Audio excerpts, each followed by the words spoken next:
ఎందుకిలా ఏమిటిలా తెలుగు కవిత రచన నీరజాహారి ప్రబల ఉత్తమ రచయిత్రి బిరుదు గ్రహీత.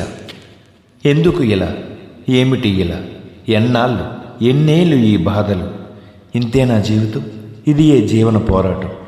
కష్టాల సుడిగుండంలో చిక్కుకుని కనుచూపు మేర కానరాని దరి కోసం ఎండమావు ఆశల ఎదురుచూపులు, నిరాశ, నిస్పృహ, నెల్లి పదలతో కూడిన మానసిక వేదన, జీవన సంఘర్షణ, అంతులోని మనోవ్యధ, అంతం లేని ఆవేదన, కోటి కోరికలను హృదిలో అమ్ములు పొదిలా పొదుపుకుని వైవాహిక జీవితంలో అడుగుడితిని.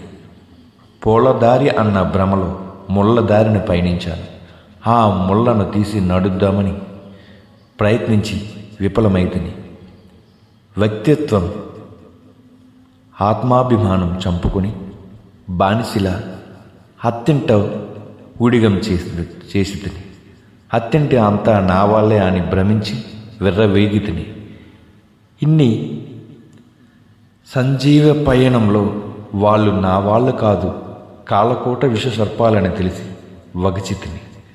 కట్టుకున్న మొగుడే కాల ఎముడై కాల్చుతుంటే, నాది అనుకున్న ఇల్లే యమపురిలా మారితే, అగ్నిలో పడిన మిడతలా దహించుకుపోతున్నాను. మెడలోని ఉరితాడును ఊహించుకోలేను, తెంచుకోలేను. ఇది జీవితకాలపు ఆవేదన, అంతులేని మనోవేదన, గుండె లోతులోంచి పొంగుతున్న జలధార, అభయగురాలి కన్నీటి అశ్రుధార. ఇది చెప్పేది కాదు, చెబితే తీరేది కాదు. ఇది ఏ జీవితం, ఇంతే ఈ జీవితం. కట్టి కాలేదాకా కడదాకా ఇంతే. వాయువై పంచభూతాలలో లీనమైతేనే నా బాధలు పోయేది, నాకు సంతోషం మిగిలేది.